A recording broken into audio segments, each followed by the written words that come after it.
په یو کلي کې یو زلمی هلک اوسېدلو چې د هغه نوم کاشف و. کاشف د 18 کالو په عمر کې و او د خپل پلار سره به اوسېدلو.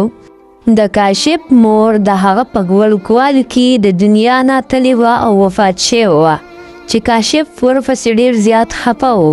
څه وخت بعد د کاشف پلار بل واده وکړو او دغسې کور ته راله یوه میرنه مور. کله چې کاشف خپل پلار د خپلې میرنې مور خواته راوستو نو هغې ورته ډېر زیات وخندل او ډېره زیاته خوشحاله شوه.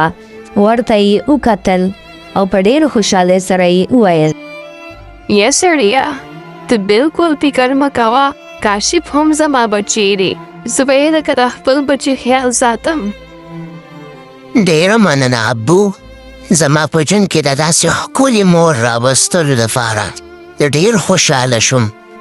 بیا به زرینا به د کاشف د پلار مخکې د هغه سره ډېره زیاته مینه کوله او کله به یې چې پلار لاړو نو ډېرې زیاتې غوسې به یې فکرولې او په ډېره غوسه به یې ورته وویل: وایي کاشفه، ټول کار به ته کې، دلته پراته نیغ نه کښېنې. دا چې څه کار دی دا به ټول ته کې. امینه زه خو به اوس دمه شم.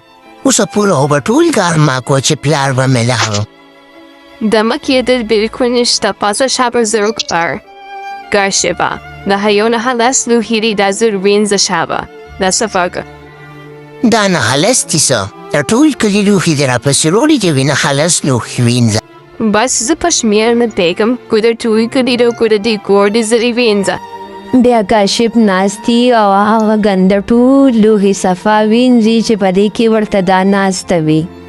بیا چې کله د کاشف پلار د کار نه راشي نو دا راپاڅي، د مخنیاسې جرابه جوړه کړي او په ژړا شي او ورته ووایي: یا سړیه، ستا دا ژوي کومه ډېر زیات تنګ دی، چې غومه درته پوه.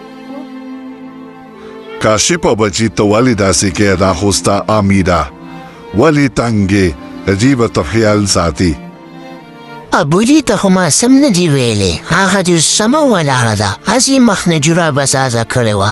بیا یو ورځ زرینا د حد نه زیات زیاتې وکړو او کاشف ته یې وویل: یا خو به ته په دې کور کې اوسېږې یا به زه اوسېږم. دلته ته راته نیغ ناست دی، له دې راته پوه کړو. کاشفه، ته یو څو ورځو له لاړ شه دا کور پرېږده، ای بله ته به اوس څه وې. بیا کاشف په ډېر زړه ماتي سره د کور نه ووتو او د ځنګل په لور روان شو، ولې چې د هغه سره ډېر زیاتې وشو او ډېر زیات خفه و. کله چې کاشف د ځنګل ته ورسېدو نو هلته د هغه یو عجیبه سړي سره ملاقات وشو چې د هغه نوم بابا کریم و. او بابا کریم کاشف ته وویل: بچیه، ته ولې خفه یې؟ ته خو ماته ډېر پریشانه ښکاره شوې. بابا، زما یو میرنه مور ده، خو ډېره زیاته ظالمه ده، په ما ډېر ظلم کوي او ډېر دروغ هم راباندې وایي. بچیه، دا یو جادویي ګوتمه ده. دا وخت لپاره به صرف د رښتیا او د صبر دپاره استعمالوي. الله پاک دې راته ژوندی لره بابا. ډېر زیات خوشحاله شوم. الله دې قدر وکړه.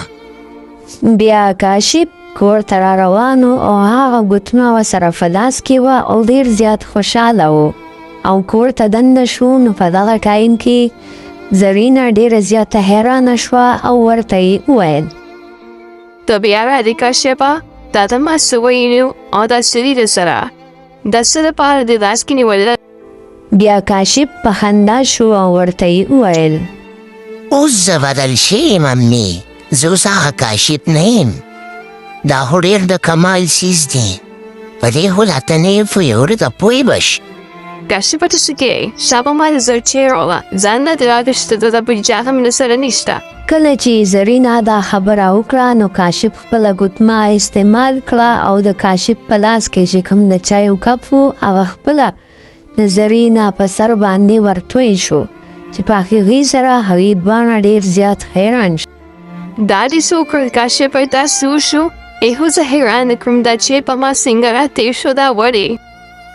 بیا هغه ګوتمې د زرینا ټول اصلیت ښکاره کو چې په کاشف په یې ظلم کو او په هغه به یې لوښي وینځل او هغه به یې ډېر تنګ چې په دې سره دا کاشف پلار ته ډېره غوسه ورغله او له کاشف میرنې مور ته یې وویل زرینا تا د شرم هم نه درځي تا زما په بچي باندې دومره ظلم وکړو تا خو ستا بچي و تا ورسره ولې داسې وکړل ته په خبره نه پوهېږې دې باندې زرینا ډېره زیاته شرمنده شوه او هغې معافي وغوښتله د پلار نه یې هم او د کاشف نه هم او ورته یې وویل بچی ما معاف کا ما نه خفه نشي ما تا سره ډېر زیاتې کړې دي مامي چې ته په رښتیا بدله شوې او ته د زړه نه معافي غواړې نو ما د الله دپاره معاف کړې اوس زرینا یو ښه مور جوړه شوه او ټول ډېر زیات په خوشحالۍ اوسېدل اوس ټول ډېر زیات خوشحاله شو